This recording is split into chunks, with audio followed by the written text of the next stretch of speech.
This presentation is on why the English language gathas in your hymn books sound kind of Christian. I'm talking specifically about the English language hymns with chord progressions and melodies that build tension and then resolve on a tonic note. In other words, songs that sound like do re mi kinds of songs. What I'm not going to talk about are the modal pentatonic scale based Asian sounding songs. And I'm not going to talk about the Raisan, which was a hymnal published in the 19 teens that contained songs composed by Japanese composers, because those songs come from a Japanese tradition and perspective. I do something called cross-cultural musicology, and it's different from regular musicology because cross-cultural musicology goes much farther back into history than regular musicology. And we take a 360-degree look at what was going on at the time that the music was being created. So yes, I'm going to talk about the music, but I'm also going to talk about the history and the social, economic, and political pressures that created this music.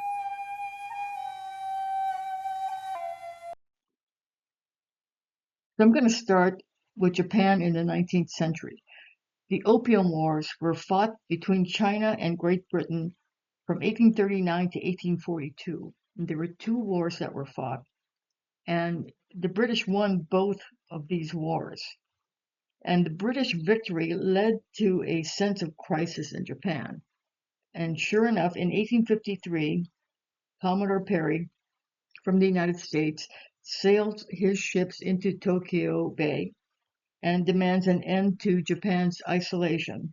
And this opens up trade to the United States. During this time, the Japanese who were traveling in the West were returning to Japan and reporting on what they had seen. They told of the Industrial Revolution, with smoke belching factories, steamships, railways crisscrossing countries, and they have come back to a Japan which is still a feudal agrarian society. So these events caused an existential crisis and brought about intense pressure to change.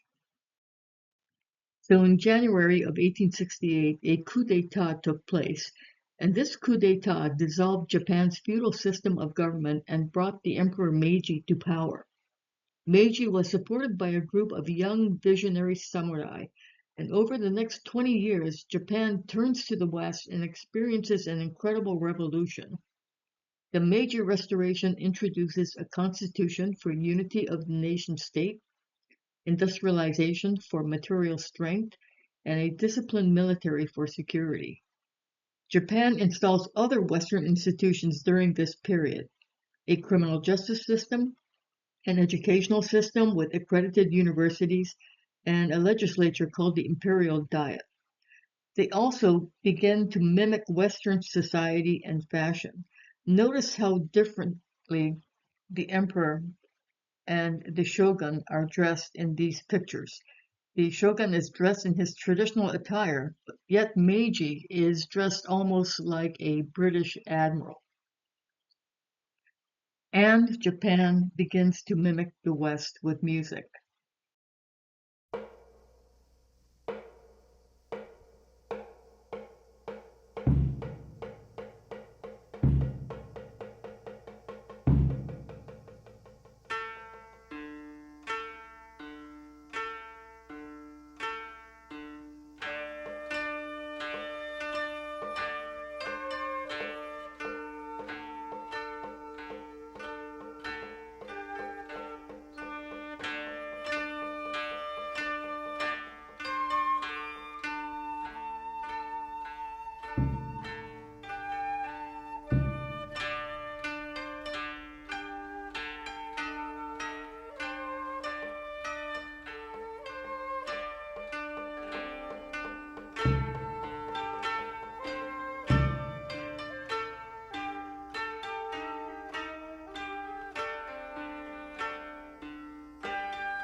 Those Japanese travelers that had been traveling in the West had been subjected to the aggrandizement of the great Western artists like Da Vinci, Michelangelo, and Rembrandt, and the deification of composers like Mozart, Beethoven, and Bach.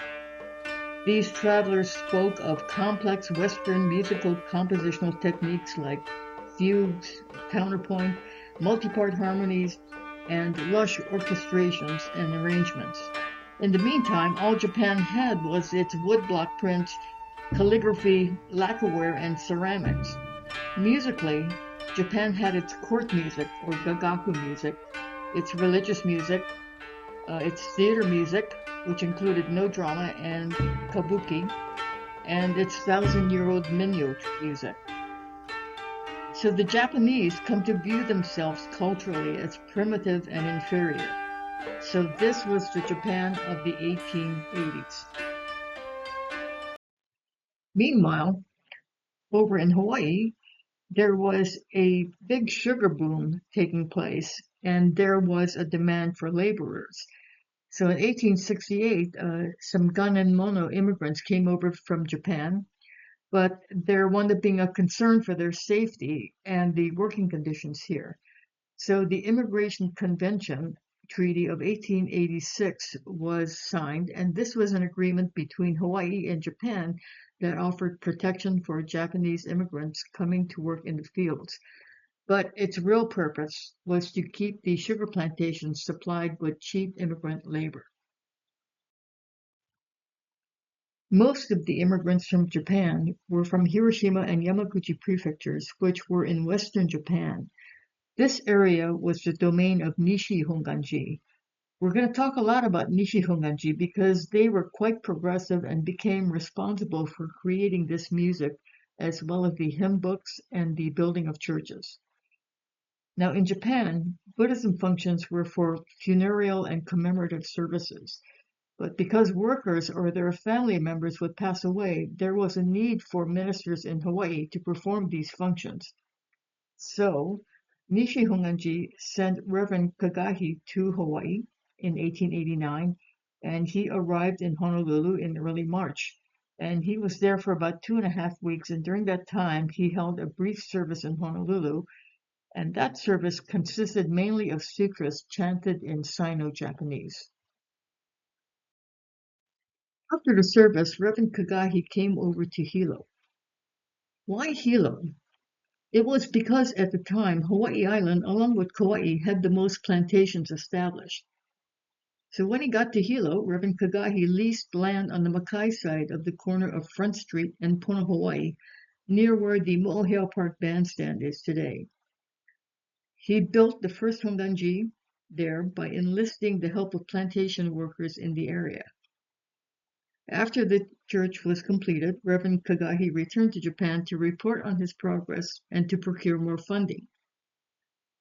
Unfortunately, the Kyoto Temple learned that he gained permission to build this Hilo church from the plantation bosses by equating Amida Buddha to the Christian God and Pure Land to heaven. They immediately canceled all projects in Hawaii and withdraw all funding. So at that point, Buddhist propagation for honganji in Hawaii came to a halt. And so in the 1890s, imposter priests and swindlers emerged, and they embezzled from the faithful. This caused Jodo Shinshu, or honganji, to be seen as disreputable in the islands in the 1890s. As a result, Nishi Honganji in Kyoto reevaluated the situation and resumed support of propagation efforts in the islands. In 1897 and 1898, Reverend Yamada and Bishop Honey arrive in Honolulu, and they build the first honganji in Honolulu on Fort Lane. Seeing that Hawaii and the United States are dominated by Protestant Christianity, honganji models itself on that religion. They purchase the land for their churches, and of course, churches and not temples are constructed. They adopt bylaws and charters of incorporation. Pews and lecterns are installed. They construct a new liturgy that mimics Christian services. Because the plantation workers have Sundays off, Honganji starts weekly Sunday services. They have Sunday school and they sing gathas. Their intent was to camouflage themselves in Christianity to help them and their congregation adapt to this foreign land. Reverend Yemyo Imamura arrived in 1899 and he would eventually become the second bishop of Honpa Honganji Mission of Hawaii. And he would become the most influential Buddhist minister in Hawaii. Imamura was highly educated at universities in Japan, and he also studied with progressive Shin priests. He was active in Japan in discussions on creating a new Shin identity for this new emerging westernized Japan. Imamura believed that Buddhism could fit in with the political system of the United States and would work well with democracy. In the 1920 plantation strike, Imamura advocated for the workers. But Honganji's support for them angered the plantation bosses and led to attacks on the Japanese as well as Buddhism, the Japanese language newspapers, and language schools. So generally, the Japanese immigrants in Hawaii did not speak English. They did learn a second language here, but that language was Hawaiian. English was for those high up on the ladder to speak with the plantation bosses. So one of Imamura's challenges was that these immigrants and their children were converting to Christian churches because they offered English classes. So in September of 1921, Imamura came to Hilo to meet with Ernest and Dorothy Hunt. Hunts were from England. While preparing for ordination as an Anglican priest, Ernest decided to convert to Buddhism. And so in 1915, Ernest and Dorothy emigrated to the United States and then moved to Hawaii, where Buddhism was more significant in the culture. They lived at first in Kohala, where Ernest had a job in the office of one of the plantations. They then moved down to the Hilo area, where they taught English and practiced Buddhism. Reverend Imamura met with them and recruited them to teach English at the Betsuin in Honolulu. Ernest and Dorothy agreed and moved to Honolulu. Both Ernest and Dorothy became ordained Shin priests in 1924. After moving to Honolulu, the Hunts worked to compile a hymnal with the help of another composer, A.R. or Raymond Zorn. The result was the Vademecum.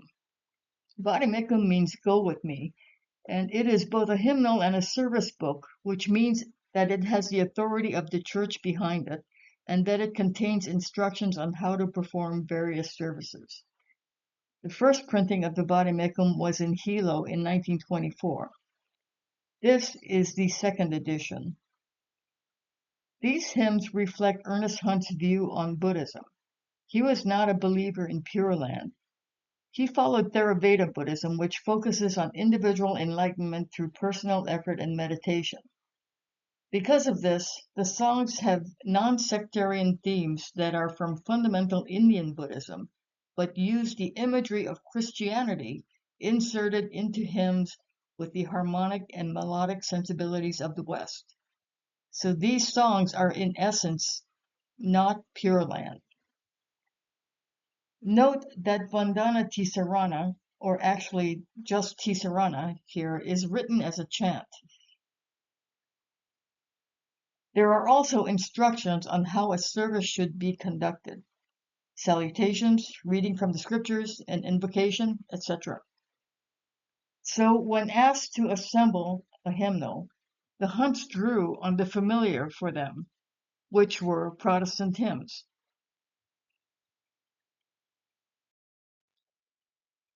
As a result, many of the songs in the Vademecum reflect popular Christian sentiments of that time.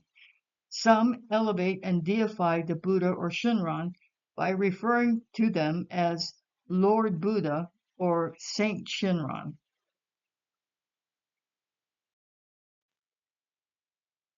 Many of the songs use war imagery to depict the Buddhist religion. This idea was the product of Protestant triumphalism, which is the attitude that the Christian God's ideology is inherently superior to all others and that God has commissioned a culture war which he has sent his flock to win. This is We Are the Buddha's Army, and it's written by Dorothy Hunt. Towards the bottom of the page, there is a verse that reads, "Soon, soon shall every nation proclaim with one accord the holy name of Buddha and worship him as Lord."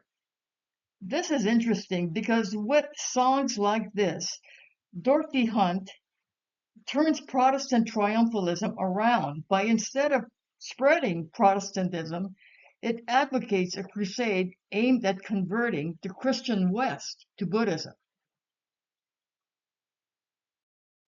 That said, there were also songs of piety and intimacy and reverence of the Buddha, such as Evening Gatha and When We See the Golden Sun, that are still in some of the current hymn books. Here is the original Softly Blew the Breezes, which is about the birth of the Buddha. Many of the songs were taken as is from the Protestant songbook. This is a partial list. Some of these songs were altered so they had similar lyrics and a different melody. Others used the same melody and took out the word God or Jesus and substituted it with Buddha. The Hunts chose these hymns because, well, first of all, they needed material, and the songs fit in with Buddhist values and teachings. And some were actually really good songs. So, what did these songs sound like? I couldn't find performances of the composed and altered songs, but I was able to find one of the hymns, Lead Kindly Light. And the reason I was able to find this was that it was taken unchanged from the Protestant hymnal and placed in the Vademecum. Most of the songs were written for four-part choir, and this is a good chance to hear how some of the songs were meant to be performed. This is the Mormon Tabernacle Choir, and you will get to hear the full choir singing in the third verse. The second, third, fourth, and fifth editions of the Vademecum were done in Honolulu. In regards to the printing, the sheets of paper were first stenciled, and then the musical notes were written in. Unfortunately, the copyists were not musicians, and many corrections had to be made after printing. You can see some of the corrections in the Lead Kindly Light manuscript. To the right is the Nembutsu, and it is unfinished. There were several unfinished pieces in the 1926 Vademecum. Bishop Imamura passed away suddenly in 1932. He was replaced by Bishop Kuchiba, a Japan nationalist and a practitioner of a more traditional form of Pure Land. Kuchiba is pictured in the photo to the right, sitting in the middle of the first row with a dark necktie. Bishop Kuchiba did not agree with Ernest Hunt's non-sectarian approach to Buddhism and removed him from Humpa Honganji in 1935. The Hunts then moved over to the Soto Zen Church in Honolulu. This is the Vademecum from 1932. To the right is a preface written by Dorothy Hunt, A. Raymond Zorn, and Kaudanya Shinkaku, who was Ernest Hunt. At the bottom, there is a note that reads, "Permission to reprint and use this book will be readily granted on request." What this does is it leads to the creation of hymn books at the Jodo churches, Higashi Honganji, as well as the Soto Zen churches. World War II began, and the churches were shut down and ministers were sent to internment camps. After the war, the ministers returned and the churches opened up again. In 1949, a new book called The Praises of the Buddha was published. This book included some of the songs from the Vademecum as well as many of the Japanese composed songs from the 1918 Raisan. This is the first of the modern hymn books. New hymnals such as this were published by the other denominations as well. This is a table of contents from the Praises of the Buddha. Many of the songs from the Vademecum survive, including Lord Buddha Speaks to Me, We Are Truth's Disciples, and When We See the Golden Sun. Also included are newer songs such as Buddha's Soldiers and Arise, Arise. I have one more note on the influence of the West on Honganji's music, and that is on R.R. Bode, or Robert Rutland Bode. He was the music director at St. Andrew's Cathedral in Honolulu, just a few blocks from the Betsuan. In 1929, he became the choir director at Honganji. He was there for about 5 years and during his time there composed many hymns. This is a partial list. The songs that have asterisks are pieces that were in the Vademecum but were rewritten by Mr. Bode. The 1949 hymnals are where we first see the Vandana and Tisarana set to music. There is no composer credited. There were several additions to the praises of the Buddha, 1949, 1962, and 1990. Dorothy Hunt's Golden Chain of Love, which was probably written in the 1930s, only appears in the later editions. With each edition, the heavily Protestant songs are removed, and since the 1970s and 1980s, Honganji has held songwriting contests for its members. The winners' songs are published in the hymnals to replace the older songs. This is the Jodo Mission Ototome from 2011. This book has kept many of the hymns from the 1950s and 1960s.